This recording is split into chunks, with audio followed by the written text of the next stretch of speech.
ये सब नॉनसेंस है।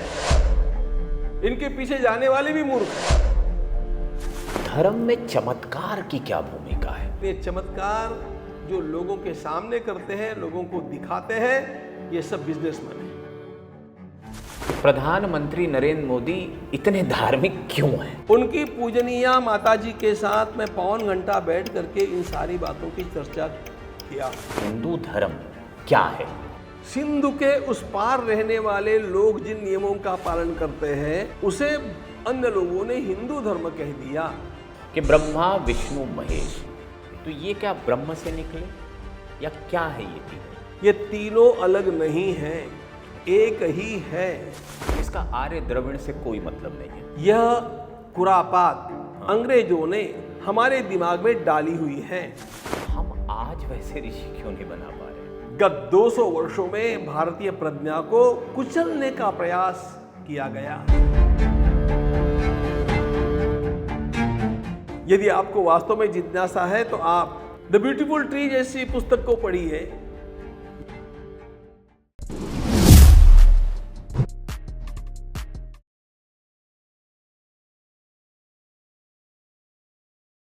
नमस्कार, धर्म कर्तव्य परंपरा और मर्यादा के इस साक्षात्कार श्रृंखला में आपका स्वागत है। संत कौन होते हैं? संत बनते कैसे हैं? संत ऋषि कि हमारी समृद्ध परंपरा हमारे धर्म के इतिहास जितनी ही पुरानी है। लेकिन हमारा धर्म है क्या? जब हम हिंदू धर्म की बात करते हैं तो आजकल सनातन शब्द से उसे जोड़ा जाता है। वो वैदिक धर्म भी है और ये श्रुति और स्मृति दो ग्रंथों के माध्यम या दो परंपराओं के माध्यम से सदियों से चला आ रहा है। एक जिज्ञासा मन में थी, आपने हमारे बहुत सारे साक्षात्कार संतों के संग देखे हैं कि आखिर ये हिंदू धर्म उदात्त रूप में है क्या? हिंदू धर्म के जो मूल सिद्धांत हैं, दर्शन हैं, परंपराएं हैं, संप्रदाय हैं, ऋषियों का जो जीवन है, उनका जो योगदान है, वो क्या है? तो आज हम एक ऐसे संत के पास आए हैं जो हमें हिंदू धर्म के बारे में सब कुछ बताएंगे। इस साक्षात्कार को अंत तक देखिएगा, क्योंकि आज हमारी कोशिश होगी कि हम अगले कुछ मिनटों में आपको हिंदू धर्म के हर आयाम को समझा पाएं।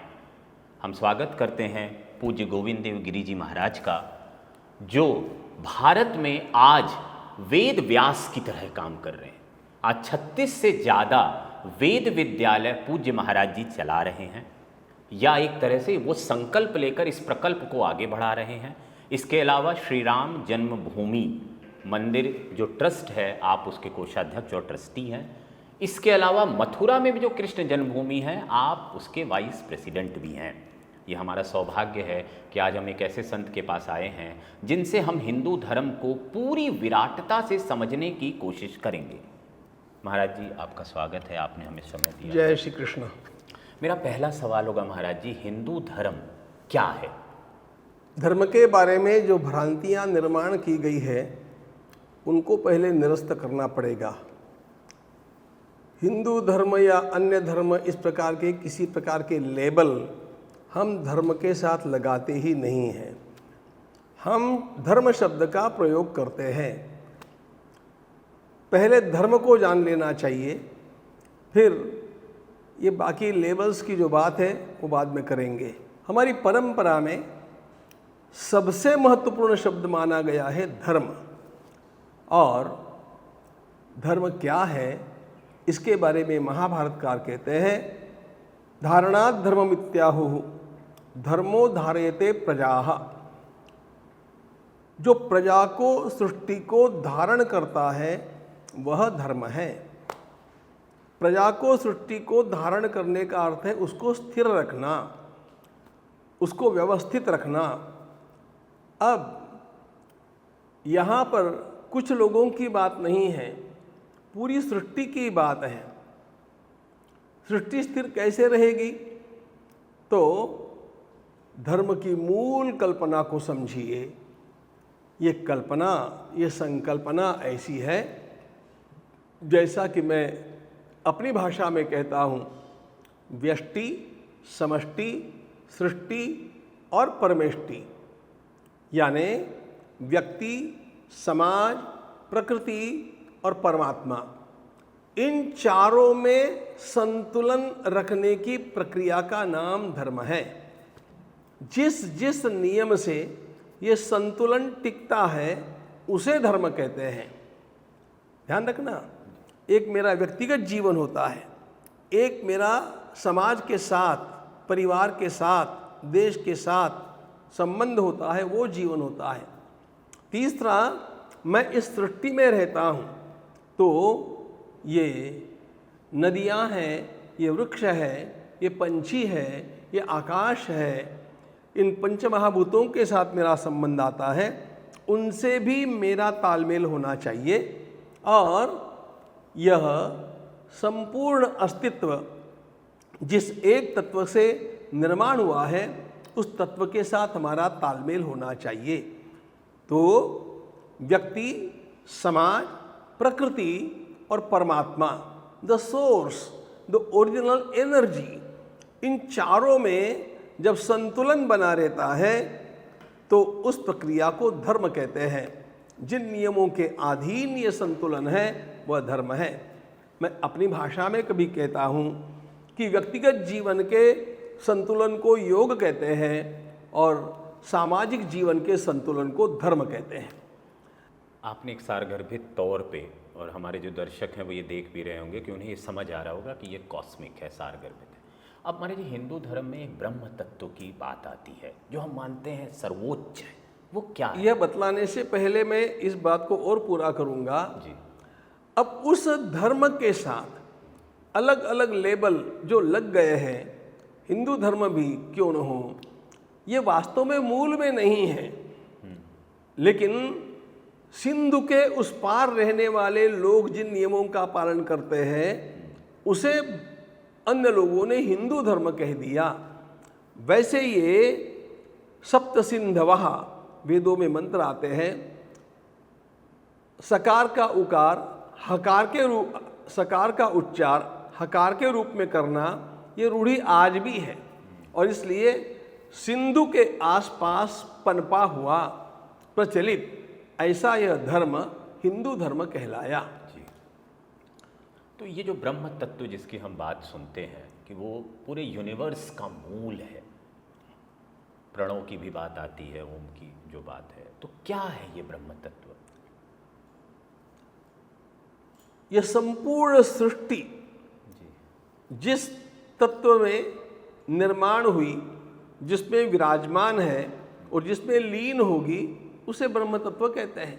तो आज का युवा उसको ब्लैक होल समझे, बिग बैंग थ्योरी समझे, एकदम सरल भाषा में अगर युवा को ये समझना हो कि ये ब्रह्म क्या है, what is this Brahma? It's constant energy. और एक बात ध्यान में रखना, ये संपूर्ण ब्रह्म तत्व शक्ति स्वरूप ऐसा है जिसमें से ये सृष्टि निर्माण होती दिखती है, जिसके कारण सृष्टि चलती है और जिसमें वो लीन होती है। सृष्टि बदलती रहती है लेकिन वह ब्रह्म तत्व बदलता नहीं है, वह स्थिर ही है, उसी प्रकार का है, उसमें किसी प्रकार का घटना बढ़ना होता नहीं है। बृहतेर धातोर अर्थानुगमात, इस प्रकार के उस विशाल बेसिक सोर्स का नाम ब्रह्म है। एनर्जी है वो, यस, मूल एनर्जी है Sure. जहाँ से सब कुछ शुरू हुआ है, अखंड ब्रह्मांड, यूनिवर्स, सब कुछ। अब महाराज जी ब्रह्म तत्व तो हो गया, इसके बाद हिंदू धर्म में त्रिमूर्ति का एक कॉन्सेप्ट है, और कॉन्सेप्ट में वर्ड खास यूज करो, एक सिद्धांत है, एक विचार है कि ब्रह्मा विष्णु महेश। तो ये क्या ब्रह्म से निकले या क्या है ये तीनों देवता के अलावा? आप पूजा करने के लिए बैठते हैं तो आपका वेश अलग होता है जी। आप सभा में जाते हैं तो आपका वेश अलग होता है। आप स्नान करते हैं सरोवर में उतर करके, समुद्र में उतर करके, तो आपका वेश अलग होता है। अलग अलग वेश होने के कारण आप अलग नहीं होते।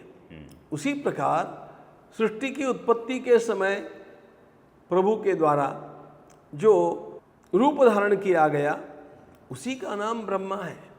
उसके पालन के समय जो रूप धारण किया गया वही विष्णु है, और उसके संहार के समय, डिसोल्यूशन के समय जो रूप है उसी का नाम शिव अथवा रुद्र है। ये तीनों अलग नहीं हैं, एक ही है।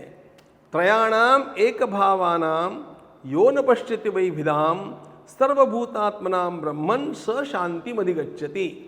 जो इन तीनों को अलग मानता है उसका चित्त कभी भी शांत नहीं हो सकता है, ऐसा श्रीमद् भागवतकार स्वयं कहते हैं। श्रीमद् भागवत में विष्णु भगवान स्वयं कहते हैं। इसलिए कार्य के लिए अलग अलग वेश होने पर भी मूल तत्व एक है। पर अब तो इनको लेकर संप्रदाय बन चुके हैं, शैव, वैष्णव, शाक्त।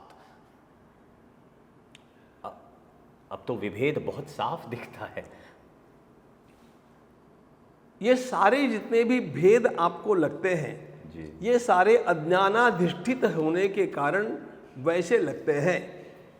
विष्णु भगवान अलग और शिव जी अलग, ऐसा जिसके दिमाग में आता है उसका ज्ञान बहुत संभ्रमित इस प्रकार का है। वास्तविकता यह है, हमारे ग्रंथों में भी यही कहा गया है, शिवस्य हृदयम विष्णु विष्णोश्च हृदयम शिवः। शिव के हृदय विष्णु है, विष्णु के हृदय शिव है, दोनों एक ही है। हम अलग अलग रूप लेकर के जैसे लीला हम अपना मनोरंजन करते हैं, उसी प्रकार भगवान के ये अलग अलग रूप हैं। लेकिन इनमें निर्माण की गई संकीर्णता शास्त्रों के कारण नहीं है, शास्त्रों के अज्ञान के कारण है। और जो भी इस प्रकार का भेद करते हैं वे अज्ञानी हैं। आपने कहा सिंधु के इस पार रहने वाले हिंदू, आखिर इससे पहले जो वैदिक धर्म था वो क्या था, क्या स्वरूप था उस वैदिक धर्म का? देखिए, मैं आपसे एक प्रश्न पूछता हूं तो बात ध्यान में आ जाएगी जी। प्रश्न ये है, रसगुल्ला मीठा होता है कि सफ़ेद होता है कि गोल होता है या गीला होता है? सब कुछ होता है। आप कहेंगे वो गीला भी होता है, गोल भी होता है, मीठा भी होता है और सफ़ेद भी होता है जी। जैसे ये चारों उस एक रसगुल्ले के एडजेक्टिव्स है, विशेषण है, उसी प्रकार एक ही धर्म के ये सारे विशेषण हैं। धर्म संकल्पना एक ही है। अब देखिए, वह कभी भी नष्ट न होने वाली और जिसका कभी आरंभ नहीं हुआ, ऐसी होने के कारण उसे सनातन कहते हैं।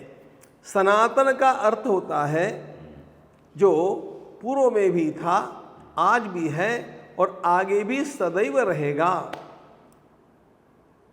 मुझे ये बताइए, मैं आपसे प्रश्न पूछता हूं कि सेब को पेड़ से नीचे गिरते हुए न्यूटन ने देखा जी। और उसे लगा कि यह गुरुत्वाकर्षण है। यह गुरुत्वाकर्षण उसके पहले था कि नहीं? बिल्कुल था। अच्छा, अमेरिका में था, भारत में है कि नहीं? सर्वत्र है कि नहीं? मूल में गुरुत्वाकर्षण का नियम सापेक्ष रूप से जैसे अनादिकाल से चलता आया है, उसी प्रकार धर्म के सारे नियम अनादिकाल से चलते आए हैं और वे अनंत काल तक चलेंगे। न्यूटन के सामने सेब नीचे गिर गया, आगे जाकर के आपके सामने वो नीचे गिरेगा कि कभी कभी वो बदल भी जाएगा? वो नहीं बदलेगा। वो नियम बदलते नहीं है। सृष्टिकर्ता के सृष्टि चलाने के जो नियम है वो धर्म है। इसलिए वे अनादि है, वे अनंत है, they are always fresh and they are eternal. इसलिए धर्म का एक विशेषण हो गया सनातन। तो ये विशेषण है। अगली बात बताता हूं। हाँ।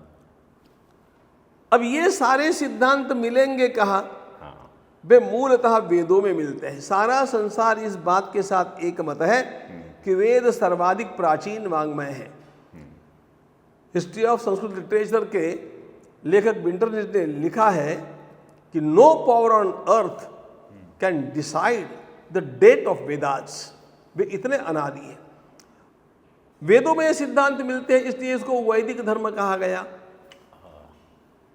सनातन एक विशेषण है, वैदिक एक विशेषण है।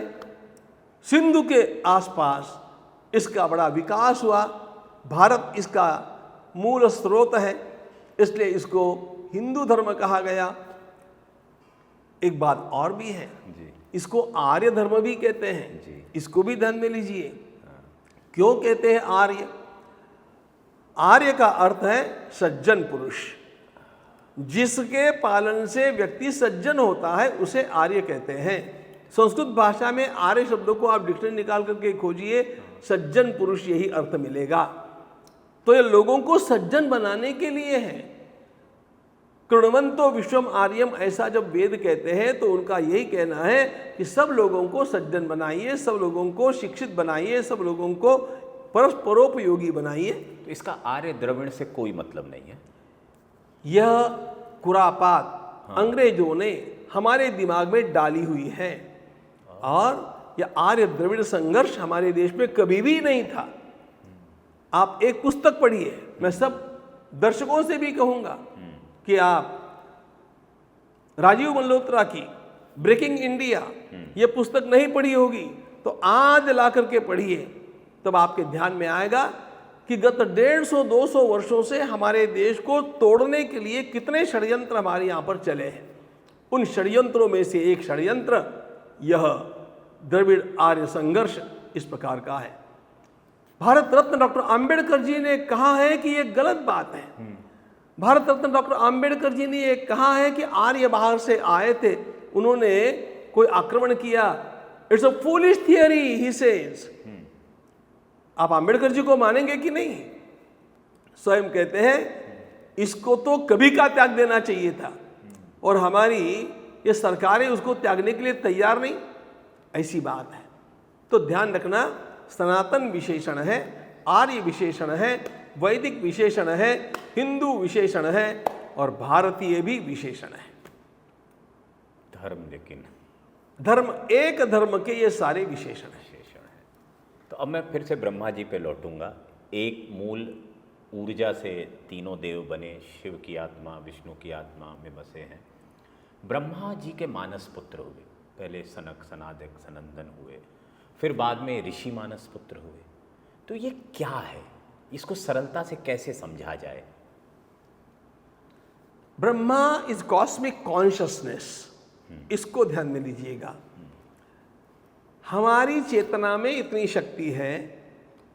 आपने सीक्रेट विक्रेट पुस्तकें पढ़ी होगी या योग वासिष्ठ पढ़ा होगा, तो आप भी किसी बात पर अपने चित्त को एकाग्र करेंगे तो अपने आप विजुअलाइजेशन करते करते मटीरियलाइजेशन होता है। Try to understand it.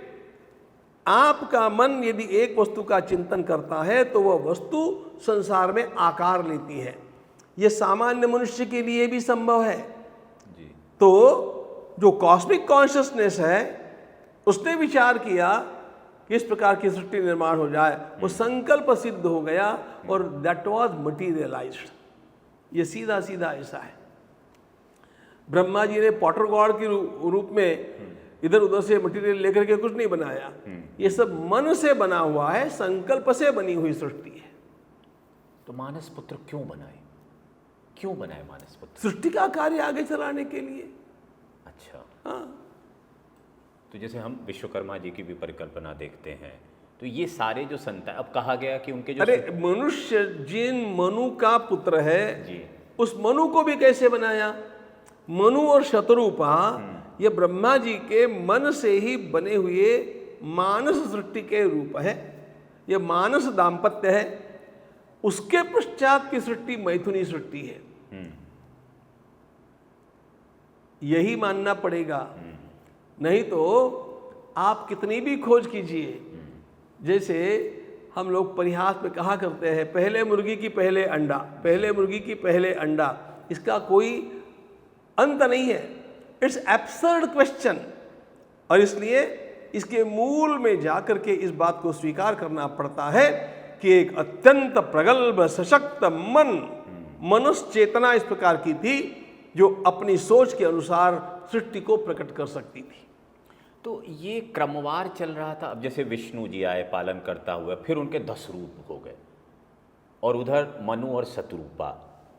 मतलब आज के युवा को थोड़ा कन्फ्यूजन होता है महाराज जी, वेरी फ्रैंकली, कि उसको ये लगता है चलो ब्रह्मा जी ने अपनी मैनिफेस्टेशन, वो ये कहता है जो सीक्रेट में आप बात करें, तो मैनिफेस्टेशन से कोई चीज़ प्रकट हो जाती है। अब सिद्धियाँ उद्धियाँ भी काफ़ी होने लगी हैं आजकल। तो लेकिन क्या विष्णु जी के जो 10 रूप थे और 4 युग हमारे यहाँ बताए गए हैं, तो इसका कैसे बंटवारा हुआ?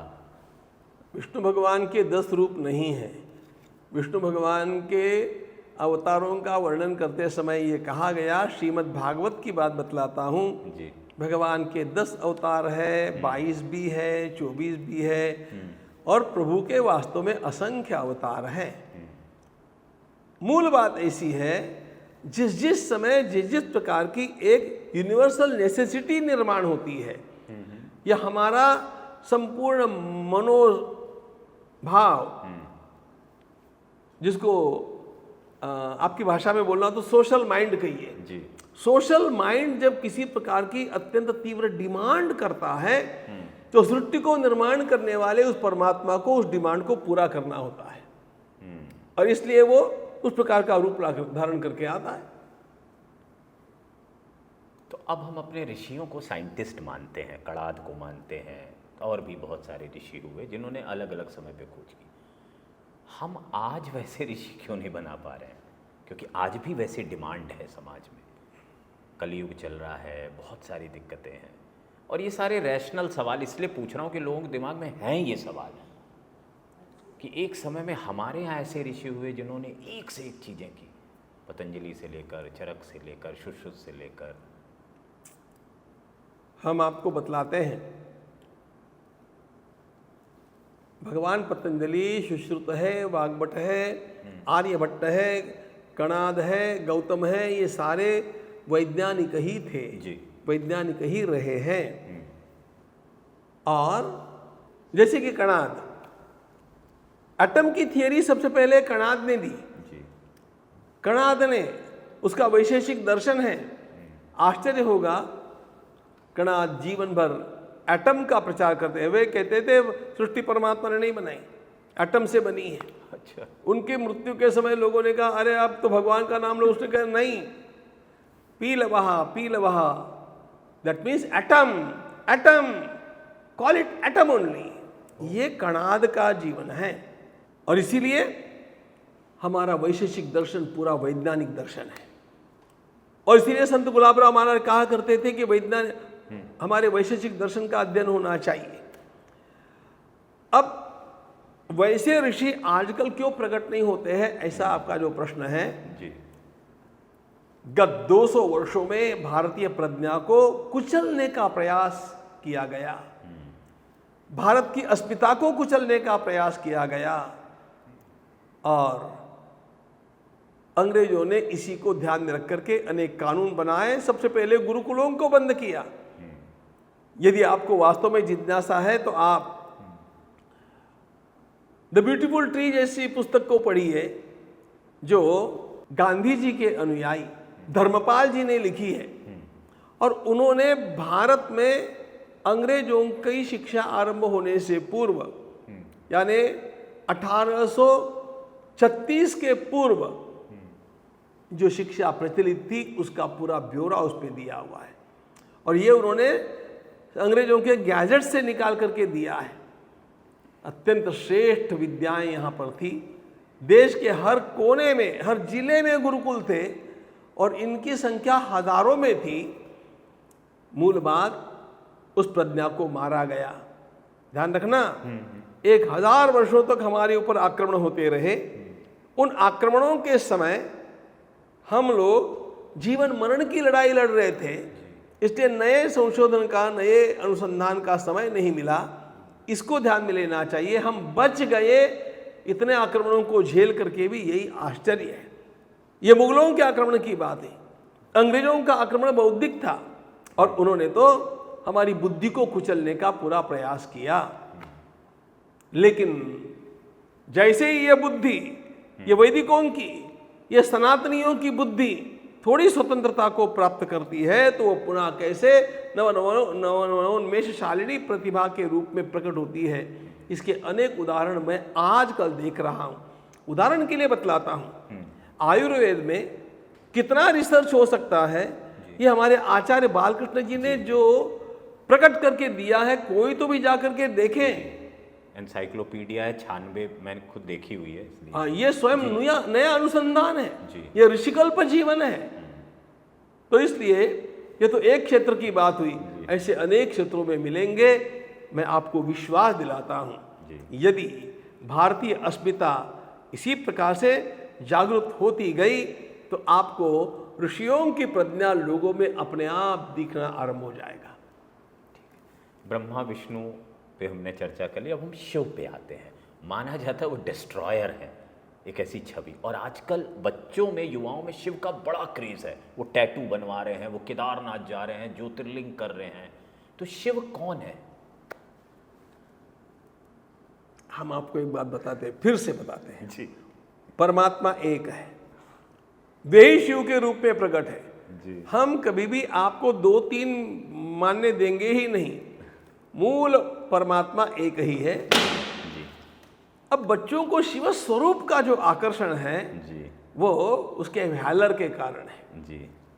देवों के देव महादेव, वे रुद्र है, हाँ। वे प्रलयंकर हैं और सृष्टि का विनाश वे करते हैं। एक बात ध्यान में रखना, जी सृष्टि सुंदर है क्योंकि सृष्टि का विनाश होता है। नई पतझड़ आने के लिए, नए पत्ते आने के लिए पुरानी पतझड़ जानी पड़ती है। सृष्टि का यह विनाश प्रलय के समय अंतकाल में होना ऐसी बात नहीं है। Every day it has being destroyed. Yes. ये रोज रोज नष्ट होती है, रोज रोज निर्माण होती है, कोशिका। और इसी में इसका सौंदर्य छिपा हुआ है। और इसीलिए त्र्यंबकं यजामहे सुगंधि पुष्टिवर्धनम उर्वारुकमिव वन्दनात् मृत्योर्मुक्षीय मामृतात्। इसका जो अर्थ है ना, वो मृत्यु की बात, हमारा मरना ये मृत्यु नहीं है। Every day decaying is death only.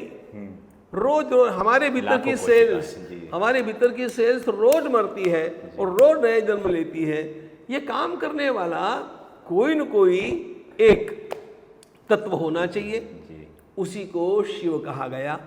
ये काम उसका कहा गया जब अत्यंत बड़ा कोई आक्रमण हो जाता है और बड़े डिस्ट्रक्शन की आवश्यकता होती है फॉर बैलेंसिंग द यूनिवर्स, तो फिर भी विनाश पर भी उतर आते हैं।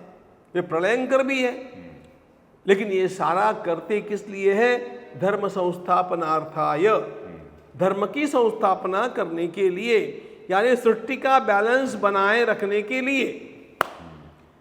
एक विचार और है, ब्रह्मा विष्णु महेश ने देवी को प्रकट किया शक्ति के तौर पे। शक्ति क्या एनर्जी से अलग है? और क्या ये विचार सही है? क्योंकि अब तक हम एक विचार पे आ चुके हैं कि एक ही रूप है, लेकिन देवी कौन है फिर? सच्ची बात यह है, देवी उसको आपने बनाया, शिव उसको आपने बनाया। ये जो पर ब्रह्म तत्व है जी यह न पुरुष है न स्त्री है। जी।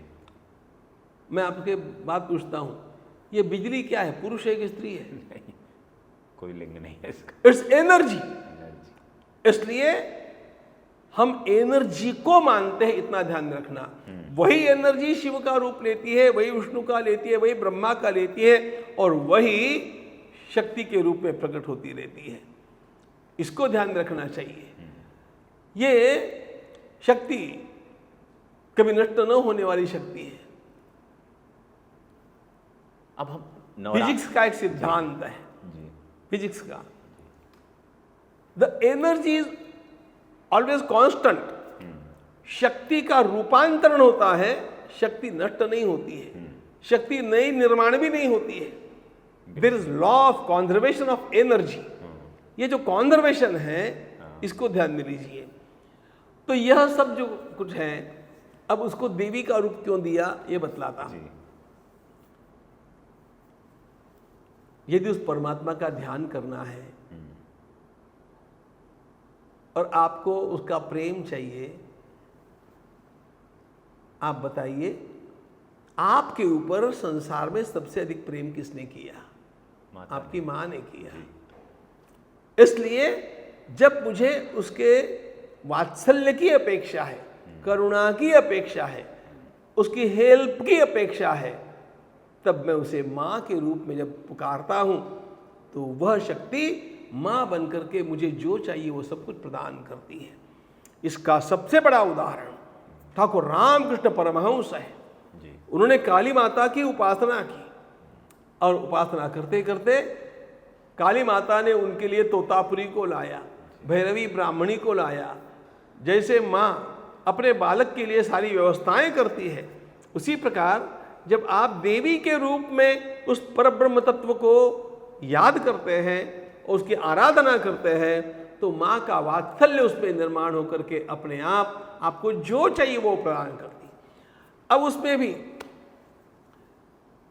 आपको जब धन की आवश्यकता है तो आपको लक्ष्मी जी की याद आती है, आपको ज्ञान की आवश्यकता है तो सरस्वती की याद आती है, और आपको डर लग रहा है और संरक्षण की आवश्यकता है तो दुर्गा की याद आती है। मेरी माँ जब मुझे पैसा देती है, जब मैं ट्रिप में जाता तो पिताजी तो जो देते वो देते, लेकिन माँ अपनी ओर से थोड़ा सा देती तो वो लक्ष्मी के रूप में है। मेरी माँ जब पढ़ाने बैठती है तो अपने आप वो सरस्वती जैसी है, और पड़ोसिन के साथ वो जब झगड़ा करती है मेरे बचाव में तो दुर्गा जैसी हो गई। एक माँ अनेक भूमिकाएं लेती है, उसी प्रकार एक शक्ति अनेक भूमिकाएं लेकर के हमारा पालन करती है। महाराज जी, एक अवधारणा और है हिंदू धर्म में, वो है 4 युगों की। क्या है ये 4 युग और कैसे बांटा गया इनको कि इतने मनवंतर होंगे, इतना वो होगा? इसमें आप मत जाइए जी। मूल बात ऐसी है कि क्रोनोलॉजी की दृष्टि से आप चर्चा करने बैठेंगे तो उसमें बहुत लंबी चर्चा होगी, और सृष्टि की उत्पत्ति कब से हुई इसके विवादों से उसका आरंभ होगा। क्योंकि आधुनिक लोगों ने, विशेष रूप से ईसाई मत वालों ने 5000 वर्ष पहले सृष्टि की उत्पत्ति को कर दिया है, क्योंकि बाइबल में लिखा है ऐसा है।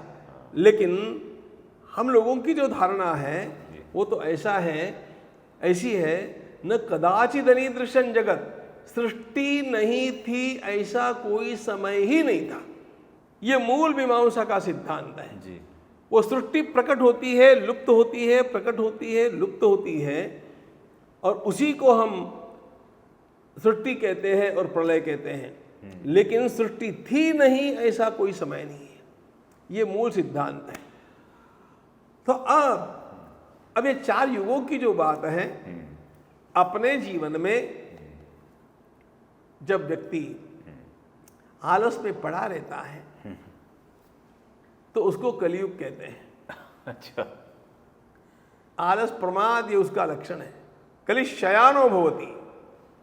मैं मूल हमारे ग्रंथों की बात कर रहा हूं। संजिहानस्तु द्वापरः, वह जग करके देखने लगता है कि मुझे कुछ करना चाहिए। तब उसके जीवन में द्वापर युग आया। उत्तिष्ठन् त्रेता भवति, उठ करके खड़ा हो गया, ये त्रेता युग आया और विकास के मार्ग पर चल पड़ा, ये उसके जीवन का सत्य युग आया। ये मूल हमारी धारणा है। अब इस अनुसार फिर जितनी पुरानी पृथ्वी सृष्टि हमेशा से रही, उतना ही पुराना धर्म है, दोनों समकालीन हैं। मुझे ये बताइए,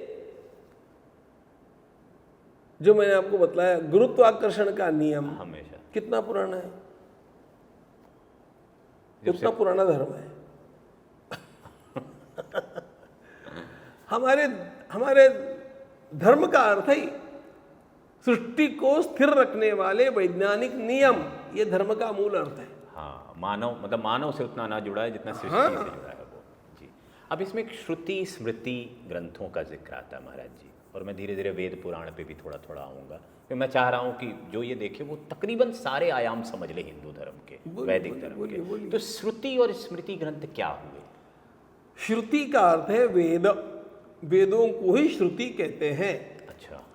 क्योंकि ऋषियों को समाधि अवस्था में उनका श्रवण हुआ, उन्होंने समाधि में उनको सुना। किस सुना, इसलिए उसको श्रुति कहते हैं। अच्छा।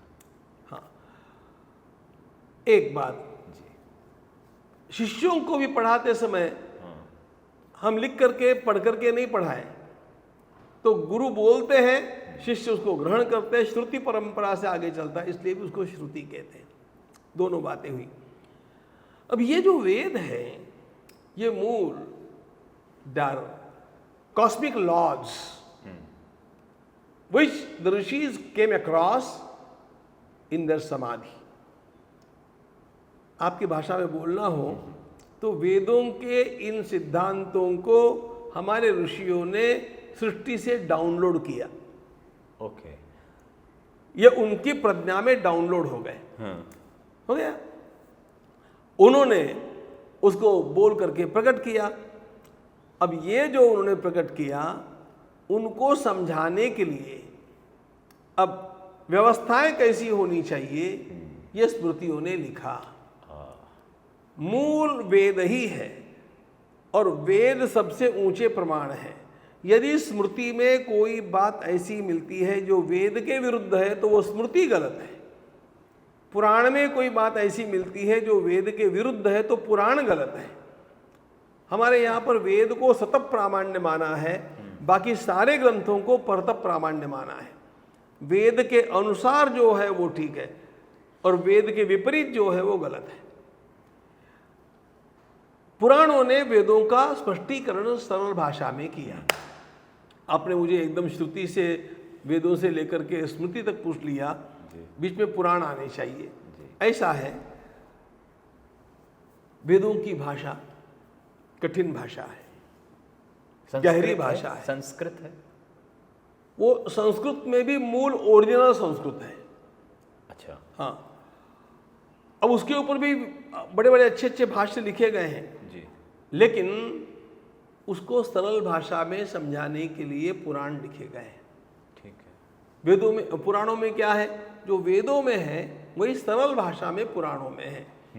वेद में सिद्धांत कहा, पुराण कहते समय उसकी एक स्टोरी बना करके बतला दी। लोगों को कथाएं ध्यान में आती है, सिद्धांत ध्यान में नहीं रहते हैं। जैसे मैं आपको बताऊंगा, एक पुस्तक है एथिक्स के ऊपर जी। एथिक्स नीति शास्त्र का ग्रंथ है। अब वो कठिन है, छोटे बच्चों को समझाना होगा तो ईसाप नीति हम समझाते हैं, हितोपदेश समझाते हैं, चंदा मामा में से कुछ तो भी समझाते हैं।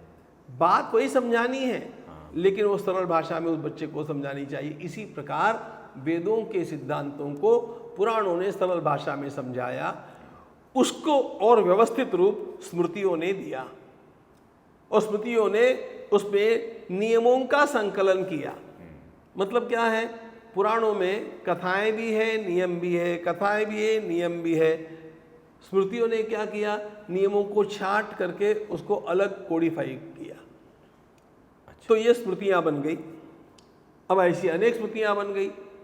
भगवान मनु की स्मृति पहली बनी और ऐसे ये स्मृति का अर्थ है कानून। अच्छा। विधि विधान, हमारा व्यवहार कैसा होना चाहिए, इसके नियम। तो ये तो आप भी लिख सकते हैं, क्योंकि मैंने सुना वाल्मीकि स्मृति भी है, मनुस्मृति के अलावा वो सबसे फेमस है, लेकिन बहुत संतों ने भी स्मृतियां शायद लिखी हैं जी। अब बात ऐसी है ना, अनेक बार बातों को पुरानी होने के कारण नई पीढ़ी के लिए वैसे के वैसे कहना कठिन है जी। इसलिए उसमें कुछ तो भी परिवर्तन करना पड़ता है। जैसे मैं आपको एक बात बताता हूं। किसी ने एक महात्मा से प्रश्न पूछा, आज मेरा व्रत है, मैं चाय पी सकता हूं कि नहीं? अब चाय के लिए धर्मशास्त्र में क्या मिलेगा, बोलो? नहीं मिलेगा, कुछ नहीं मिलेगा। तो ऐसे में अपनी प्रज्ञा से आधुनिक काल में उसको योग्य उत्तर देना पड़ता है। ऐसा होते होते स्मृतियां बढ़ गई, ये कालानुरूप परिवर्तन के लिए बढ़ी जी। इंटरेस्टिंग। अब एक चीज आपने भाष्य कहा अभी, जैसे हमने ये तो सुना है टीका होती है, ये भाष्य क्या होता है? और वेद पर भी भाष्य लिखे गए? भाष्य का अर्थ होता है मूल ग्रंथ को समझाने के लिए विस्तार के साथ उसका किया हुआ स्पष्टीकरण। ऐसा वेदों का स्पष्टीकरण हुआ है, ऐसा भगवान आदि शंकराचार्य महाराज तो भाष्यकार ही कहलाते हैं, क्योंकि उन्होंने भगवत गीता पर भाष्य लिखा, 10 उपनिषदों पर भाष्य लिखा, ब्रह्म सूत्रों पर भाष्य लिखा। तो इन मूल ग्रंथों को सरलता से समझाने के लिए स्पष्ट करना जब आवश्यक होता है तो इट्स कमेंट्री। और टीका? भाष्य और टीका में इतना ही अंतर है, टीका थोड़ी संक्षिप्त होती है, भाष्य विस्तृत होता है। ठीक है। अब हम आचार्यों पे आते हैं, समय की भी थोड़ी आप मर्यादा भी है। बोलिए बोलिए। शंकराचार्य, जगत गुरु और तमाम तरह के संप्रदाय, तो ये पद जो है, पद कब आए धर्म में? जगत गुरु शब्द हमारे ग्रंथों में प्रयुक्त हुआ है भगवान श्री कृष्ण के लिए, भगवान महादेव के लिए। जो भी ज्ञान का प्रकाश देगा वो गुरु है, जी। और संपूर्ण जगत को उपयोगी हो जाए ऐसा ज्ञान का प्रकाश देने वाला जगत गुरु है।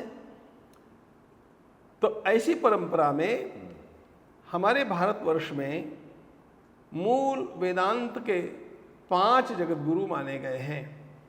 अच्छा। भगवान आदि शंकराचार्य महाराज जिन्होंने केवलाद्वैत सिखाया, भगवान रामानुजाचार्य महाराज जिन्होंने विशिष्टाद्वैत पढ़ाया, भगवान निम्बार्काचार्य महाराज जिन्होंने द्वैताद्वैत पढ़ाया, भगवान महाप्रभु श्री वल्लभाचार्य महाराज जिन्होंने शुद्धाद्वैत पढ़ाया, और भगवान मध्वाचार्य महाराज जिन्होंने द्वैत पढ़ाया। अब ये द्वैत, अद्वैत, शुद्धाद्वैत, विशिष्टाद्वैत, ये सब जो कुछ है ना, ये they are interpretations. Okay. Interpretation अलग अलग हो जाते हैं, हाँ। और कभी कभी वो करने पड़ते हैं। आज भी हमारा सुप्रीम कोर्ट किसी भी एक धारा का इंटरप्रिटेशन कैसे करेगा, ये जजों की बुद्धि के ऊपर निर्भर करता है। हाई कोर्ट ने उसका इंटरप्रिटेशन अलग किया, सुप्रीम कोर्ट कहता है इट कैनॉट मीन दैट, तो अलग कर देता है। इस प्रकार अपने सामने जो समाज बैठा है उसको समझाने के लिए हमारे आचार्यों ने ये अलग अलग प्रकार के भाष्य लोगों को बताए। संप्रदाय क्यों बनाने पड़े?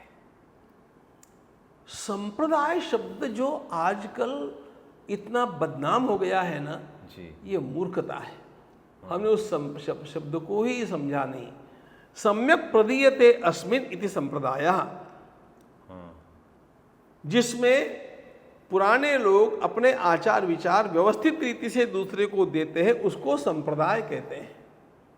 इसलिए सांप्रदायिक होना यह एक गौरव की बात है। मुझे मेरे संप्रदाय के अनुसार ही रहना चाहिए। मैं आपको एक बतलाता हूँ जी। ये बातें हमें क्यों एब्सर्ड लगती है। हमारे पवित्र तिरंगा झंडे को हम ऐसे प्रणाम करते हैं। एक ने कहा नहीं, मुझे तो ऐसा लगता है कि मुझे ऐसे ही करना चाहिए। चलेगा क्या? नहीं चलता है ना। क्यों नहीं चलता? नहीं, वो डिसिप्लिन है। जजेस को काला ही गाउन डालना चाहिए, पीला डाल करके बुद्धि चलती नहीं है क्या उनकी? लेकिन डिसिप्लिन है। जहां पर परंपरा से कोई डिसिप्लिन चली आती है उसको संप्रदाय कहते हैं, और ये सब जगह आपको होगा। इसे संप्रदाय गलत बात नहीं होती है, संप्रदाय होने चाहिए, संप्रदाय के अनुसार लोगों को रहना चाहिए। गलती कहाँ होती है? गलती होती है कि मेरा ही संप्रदाय श्रेष्ठ है और आपका गलत है। ऐसा किसी को भी किसी को कहने का अधिकार नहीं है, और ये बहुत हो रहा है। और ये उदारता न होने के कारण हो रहा है, यह वैदिक दृष्टि न होने के कारण हो रहा है। इसलिए मैं आपको शंकराचार्य की दृष्टि बतलाता हूँ।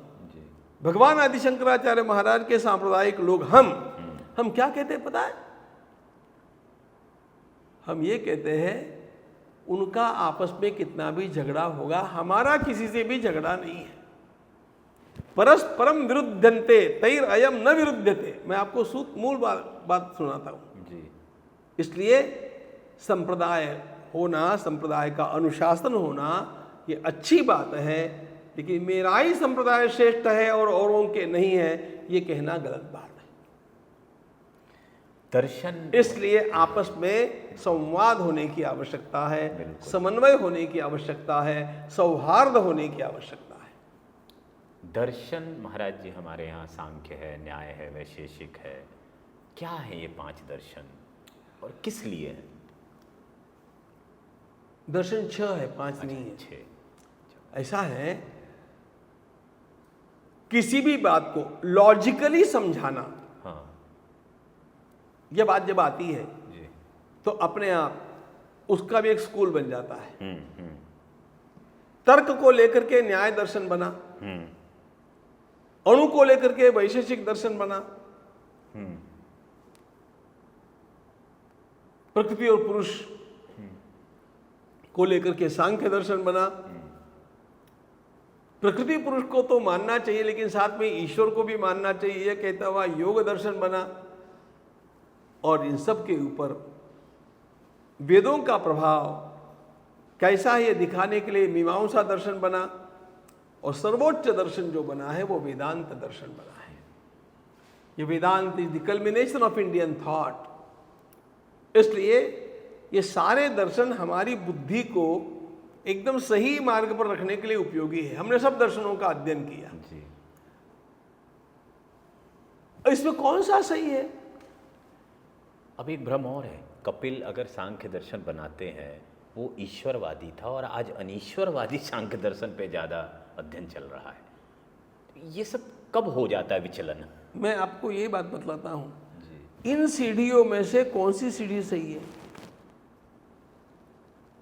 हर सीढ़ी सही है। सही है। हाँ। हमारे संत श्री गुलाबराव महाराज ने इन सभी दर्शनों का समन्वय किया है। उनके जैसा कोई संत नहीं हुआ। परसों नागपुर के भाषण में हमारे माननीय प्रधानमंत्री जी ने उनका उल्लेख किया कि प्रज्ञाचक्षु होते हुए भी उन्होंने कैसा दिव्य दृष्टि का हम लोगों को अनुभव कराया है। तो गुलाबराव महाराज स्वयं कहते हैं कि पहले सीढ़ी के ऊपर न्याय दर्शन है, दूसरी के ऊपर वैशेषिक दर्शन है, तीसरी के ऊपर सांख्य दर्शन है, चौथी के ऊपर मीमांसा योग दर्शन है, पांचवी के ऊपर मीमांसा दर्शन है और छठी सीढ़ी पर वेदांत दर्शन है। हम इनको एक एक सीढ़ी चढ़ते जाएंगे तो आप आसानी से चढ़ जाएंगे। उसी प्रकार आप न्याय से आरंभ करके इन दर्शनों का अध्ययन करेंगे तो आपको सब कुछ समझ में आ जाएगा, उनमें से कोई भी गलत नहीं है। मुझे ये बताइए, एमए की पुस्तक चौथी क्लास को पढ़ानी चाहिए क्या? नहीं, बिल्कुल नहीं। चौथी क्लास के बालक के लिए चौथी क्लास की पुस्तक ही अच्छी है। उसी प्रकार ये सारे दर्शन अपने अपने स्थान में हैं। हमारे सूत्र में कहा गया, नहीं ते मुनयो भ्रांता, हमारे मुनियों में भ्रम नहीं था, हमारे मुनियों में विवाद नहीं था। उन्होंने सिस्टमैटिक हम लोगों को एक प्रक्रिया दी है। अब जो लोग उन प्रक्रियाओं का अध्ययन नहीं करते हैं और अपने अपने संप्रदाय की दुकानदारी चलाने के लिए झंडा खड़ा करके खड़े हो जाते हैं, वे वास्तव में मूल में धार्मिक ही नहीं है। गुरु शिष्य की एक परंपरा है, आपके भी 2 गुरु रहे। कैसी रही यात्रा और गुरु तलाशा कैसे जाए? आजकल क्या हो रहा है महाराज जी, सोशल मीडिया का समय है, लोग वीडियो देख रहे हैं, कोई भी कहीं भी जुड़ जा रहा है, फिर कोर्सेस चल रहे हैं परमात्मा से मिलाने वाले। तो ऐसे वक्त में और आपकी वो क्या यात्रा रही गुरु तलाशने की, वो भी थोड़ा उस पर प्रकाश डालिए। दक्षिण भारत का कांची कामकोटी शंकराचार्य पीठ, ये मेरे लिए अत्यंत आदर का विषय बचपन से रहा। हम लोगों को ऐसे लगता है कि शंकराचार्य जी ने केवल 4 ही पीठ निर्माण किए। जी। ये सत्य है कि उन्होंने 4 पीठ निर्माण किए। श्रृंगेरी का है, द्वारका का है, बद्रीनाथ जी का है, पुरी का है। ये 4 पीठ उन्होंने अपने शिष्यों के लिए निर्माण किए और स्वयं भगवान आदि शंकराचार्य महाराज कांची में रहे। इसलिए कांची मूल पीठ है, वह सच्चा जगत गुरु पीठ है। और इसलिए मुझे कांची शंकराचार्य की परंपरा के लिए अत्यंत बड़ा आदर रहा। आपको एक बात और बतला दूं, हमारे परम गुरु पूज्य परमाचार्य जी महाराज, स्वनाम धन्य चंद्रशेखरेंद्र सरस्वती जी महाराज, इस युग के अत्यंत महान ऋषितुल्य व्यक्तित्व के रूप में पहचाने जाते हैं। He is called the walking God. और मैंने उसका अनुभव किया है। इतना सादगी भरा जीवन, जीवन भर वे कभी किसी वाहन में बैठे नहीं, जीवन भर कभी गद्दे के ऊपर सोए नहीं, जीवन भर में उन्होंने कभी रुपए को, धन को स्पर्श किया नहीं, एक आदर्श सन्यासी कैसा होना चाहिए, उनका पूरा दर्शन उनमें मिलता है। इसलिए मुझे कांची पीठ से बहुत आदर की भावना रही। पूज्य स्वामी करपात्री जी महाराज भी, धर्म सम्राट पूज्य स्वामी करपात्री जी महाराज भी परमाचार्य जी के साथ लगभग 1 महीना रहे और उसके बाद उन्होंने कहा कि भगवान आदि शंकराचार्य के पश्चात इतना आचार विचार संपन्न अन्य कोई मिलना बड़ा दुर्लभ है। तो इसलिए मेरी जो पहली दीक्षा हुई श्री विद्या में, वो कांची पीठ के शंकराचार्य जी जो पूज्य स्वामी जयेंद्र सरस्वती जी महाराज थे, उनसे हुई जी। और हम उस प्रकार की उपासना कर रहे थे। लेकिन हमारे भारत माता मंदिर के संस्थापक पद्म विभूषण पूज्य सत्यमित्रानंद जी महाराज, उनका भी अत्यंत अकृत्रिम स्नेह मुझे मिला। तो उन्होंने मुझे पूज्य स्वामी जी से मांग लिया जी। और मेरी संन्यास दीक्षा उनसे हुई। आशीर्वाद देने के लिए पूज्य शंकराचार्य जी भी पधारे थे, क्योंकि उनका भी वात्सल्य था। ऐसे मेरे जीवन में विधिवत दीक्षा के रूप में इन दोनों का अत्यंत पूज्य स्थान है। तो आपका तो कांची से जैसे बचपन का नाता था। आज के लोग अगर सन्यास मार्ग पे चलना चाहे, और अब ऑप्शन भी बहुत है, सन्यास ना लो तो कहीं और चले जाओ, बहुत सारे पंथ बन चुके हैं, बहुत सारी संस्थाएं आ चुकी हैं, लेकिन सच में अगर गुरु, ये भावना कैसे जगती है और कैसे माना जाए ये प्योर भावना है? सबसे पहली बात तो यह है कि जीवन में गुरु की आवश्यकता है जी। एक सामान्य कंप्यूटर चलाना सीखना हो तो भी मुझे किसी से सीखना पड़ता है। बिल्कुल। ड्राइविंग सीखना हो तो किसी से सीखना पड़ता है। बिल्कुल। लिखना पढ़ना किसी से सीखना पड़ता है। स्थूल विद्याओं के लिए यदि मुझे किसी पढ़ाने वाले की आवश्यकता है तो अंतरंग सूक्ष्म विद्या को पढ़ाने वाले गुरु की आवश्यकता तो है ही है। हमारे सारे अत्यंत श्रेष्ठ मनीषियों ने, भगवान ज्ञानेश्वर महाराज, गोस्वामी तुलसीदास जी महाराज, श्रीमद् भागवत में भगवान वेदव्यास जी, सर्वत्र गुरु की आवश्यकता का प्रतिपादन करते हैं।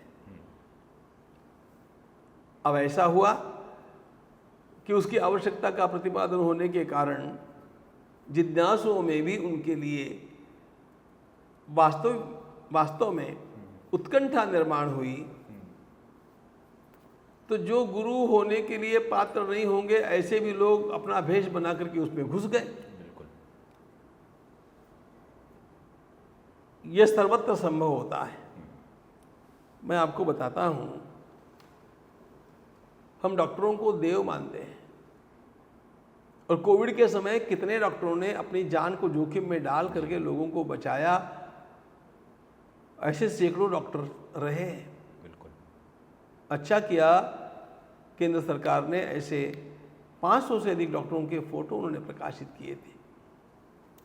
ये एक पक्ष हुआ, लेकिन माल प्रैक्टिस करने वाले और लोगों को चूसने वाले, कोविड के समय भी राक्षसों जैसा व्यवहार करने वाले भी डॉक्टर मैंने देखे हैं। बिल्कुल। तो ये जो बात है ना, ये हर कमाई के क्षेत्र में चलने वाली है। तो ये आपको डॉक्टरी में मिलेगी, तो ये आपको राजनीति में मिलेगी। धर्म कमाई का, ये धर्म में भी, धर्म कमाई का क्षेत्र नहीं है। हाँ। लेकिन लोगों ने जब उसको बना दिया है और चलता है, हाँ, तो अपने आप ही कमाने वाले लोग उसमें घुस गए, अनेक प्रकार की टेक्निक लेकर के आ गए, और फिर अपने में योग्यता हो चाहे न हो, लेकिन कमाई का व्यवसाय और विज्ञापन के बल पर लोगों के सामने आना तो उनका चालू रहा। मूल बात ऐसी है, इसका उपाय क्या है? Democracy gives us the government we deserve. जनतंत्र में यदि मतदाता पढ़ा लिखा नहीं है, वो सुबुद्ध नहीं है, तो गलत आदमी को मत देगा। तो करना क्या पड़ेगा? मतदाता को सुबुद्ध बनाना पड़ेगा। उसी प्रकार जिज्ञासु को स्वयं पहले अध्ययन करना चाहिए किसी बाबा के पीछे नहीं जाना चाहिए, एनी बड़ी। स्वयं थोड़ा अध्ययन करके पहले निश्चंक हो जाए और उन सिद्धांतों के अनुसार किसका जीवन है इसको ठीक से देखे, तब जाकर के उसको फॉलो करें। वैसे जिज्ञासा से सबको फॉलो करके उनका अध्ययन करना, मैंने सबको पढ़ा, मैं सबसे मिला, जय कृष्णमूर्ति से लेकर के रजनीश से लेकर के वो निर्मला माता, उनसे लेकर के सबके साथ मैं जिज्ञासा के रूप में जाता गया, सत्य क्या है ये खोजता गया, फिर आखिर सत्य जो मुझे मिला वो अपनी परंपरा में मिला। तो गुरु मतलब रिजेक्ट करते चलो, टेस्टिंग करो, रिजेक्ट करो, ऐसा कुछ? उनको गुरु मानो ही नहीं। हाँ। उनको महापुरुष मानो, संत मानो जी। गुरु ये बहुत बड़ी बात है। एकदम से किसी को भी गुरु के रूप में एक्सेप्ट करना ही गलत है। अब मैं अंत की ओर चलूंगा। मूल बात ऐसी है जी। मूल शास्त्रों का जो ज्ञाता है, उन शास्त्रों के अनुसार जो जीता है और अपने पास आने वाले शिष्य का कल्याण करने की जिसकी साफ दृष्टि है, कल्याण करने की दृष्टि हो, उसका लाभ लेने की नहीं, ऐसा गुरु होना चाहिए। एक सवाल बड़ा प्रासंगिक लेना चाहूंगा, धर्म में चमत्कार की क्या भूमिका है? क्योंकि आजकल ना महाराज जी बहुत सारे, इट्स ऑल नॉनसेंस, इतना ज्यादा महिमा, इट्स ऑल नॉनसेंस। चमत्कार होते नहीं है ऐसा मुझे नहीं कहना है। हाँ। लेकिन ये चमत्कार जो लोगों के सामने करते हैं, लोगों को दिखाते हैं, ये सब बिजनेसमैन है, सिद्धियों का प्रदर्शन हो रहा है, ये सब नॉनसेंस है। इनके पीछे जाने वाले भी मूर्ख है, क्योंकि इसके कारण बहुत धर्म का नुकसान हो रहा है, मेरा खुद का मानना है ये, और मैं बहुत करीब से देख रहा हूं। मैंने आपको साफ शब्दों में बोल दिया है जी।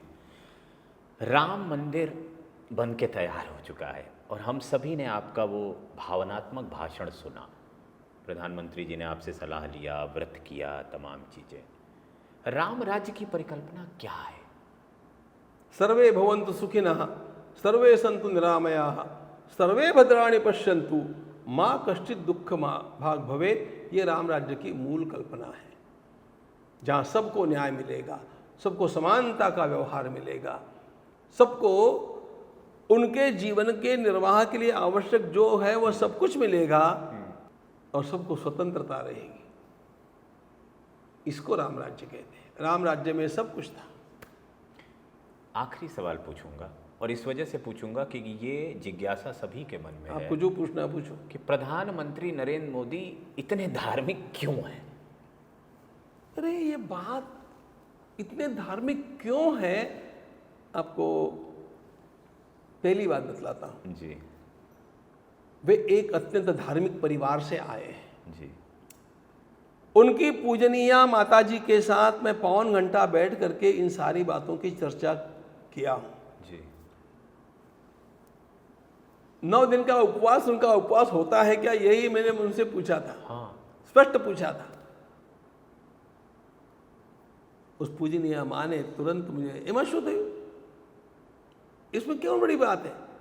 उन्होंने कहा कि अरे वो प्रधानमंत्री है इसलिए सब लोग उसको जानते हैं, उसका बड़ा भाई भी तो 9 दिन उपवास करता है, उसके पिताजी जीवन भर करते रहे हैं, और नरेंद्र भाई भी अभी नहीं कर रहे हैं, 40 वर्षों से कर रहे हैं, तो दिखावे के लिए नहीं कर रहे हैं। उनकी माताजी ने कहा हमारे घर में देवी की पूजा है, इसलिए किसी न किसी को तो नवरात्रि का व्रत ऐसा करना होता है। तो मुद्दा यह है कि वो एक ऐसे अत्यंत धार्मिक परिवार से आए, एक बात। दूसरी बात, वो संघ शाखा से जुड़ गए। संघ शाखा क्या है? विधायास्य धर्मस्य संरक्षणम, धर्म का संरक्षण करते हुए राष्ट्र का विकास, ये संघ का उद्देश्य है।